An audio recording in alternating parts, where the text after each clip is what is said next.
and welcome to another video with me, Andrea. This little silly goose just threw up all over her onesie, so she's wearing her apple cheeks until Mommy gets a new outfit. Mommy has some laundry to do, lots of laundry. Anyway, I thought today I would do a video on how I convinced my non-vegan husband to raise Everest and our future other offsprings as vegan. So my husband is not vegan. I was not vegan when we got married, which made the first year of marriage, because I went vegan 3 months in, actually quite difficult. Yeah, it did. And immediately I said to him, as soon as I went vegan, that I wanted to raise our kids vegan and that I wouldn't have kids unless we raised them vegan. So that did not go over well. And he initially met that with like a very strong response of like, hell to the no, we are not raising our kids vegan.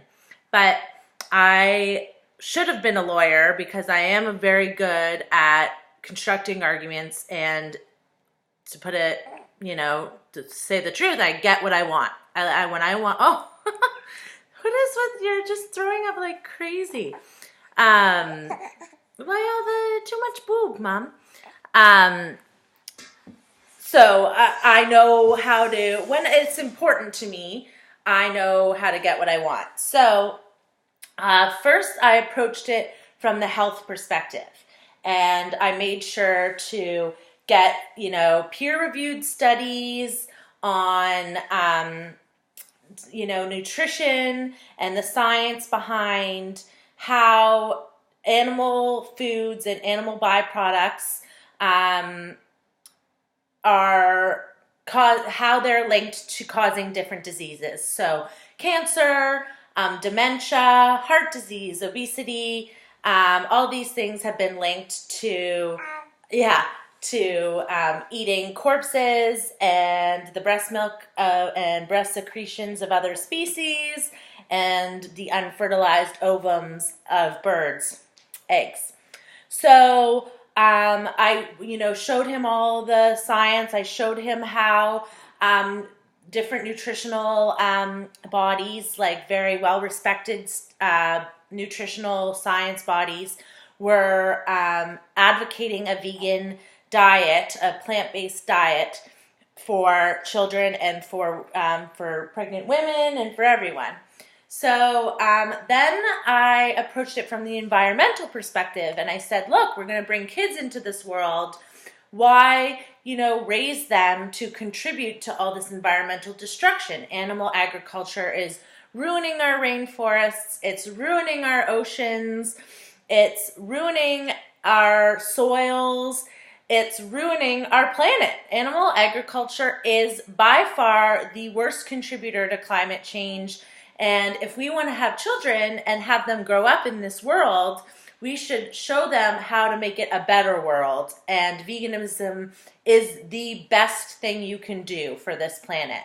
So I showed him all the science behind that, and that one was hard because a lot of the environmental organizations out there don't want to admit that veganism is the future because they think it will lose them funding. So I had to really dig deep for some organizations and some research to show how bad animal agriculture was destroying the planet.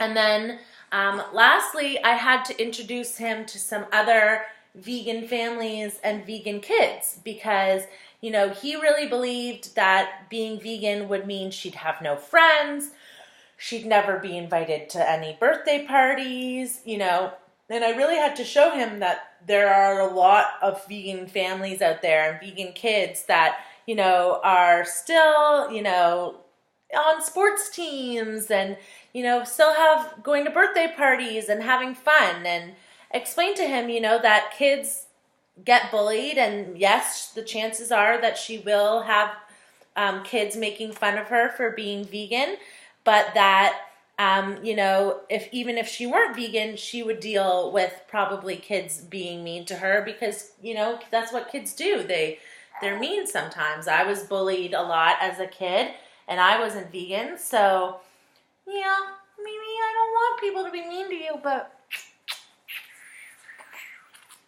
mommy will always be here for you.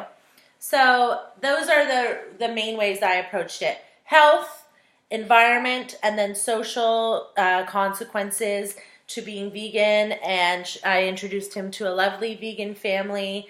And I, showed him that there are other vegan families in the city. And for all we know, she might not be the only vegan in her school, and that it's a growing social movement. So eventually I got him to agree. And the compromise that we made was that she will be vegan, she will be raised vegan, and only given, only vegan things in her life. But then when she's old enough, maybe 10, 11, 12, if she says, I would like to eat a dead animal, which I highly doubt she will ever do, then we will take her to a slaughterhouse and she can see the animals being murdered. And if she still then says, okay, this is how the animal is murdered, and then the corpse is processed, and then this is how it's getting to my plate, and then she still says, yes, I'd like to eat that, then she can eat it. But like I said, I highly, highly doubt that that's going to happen. I know many people who are raised vegan, not personally, but via my social media on Instagram and Facebook, and none of them have ever said that they even remotely had any interest in eating a corpse. You're raised to look at animals, certain animals, as food. But if someone ever served you, said, oh, this is dead dog, I've cooked this dog stew, you would be disgusted, you would throw up. So vegan kids, because they're not speciesist and they look at all animals as dogs and just as, deserving of life as dogs and cats, they would be disgusted if someone said, oh, here's cow stew, or beef stew, they'd want to throw up because they'd be like, that is a corpse. Whether it's a dog corpse or a cow corpse doesn't make any difference to them. So once it's all about perspective and how you look at, things, and so I really don't think it's going to be an issue.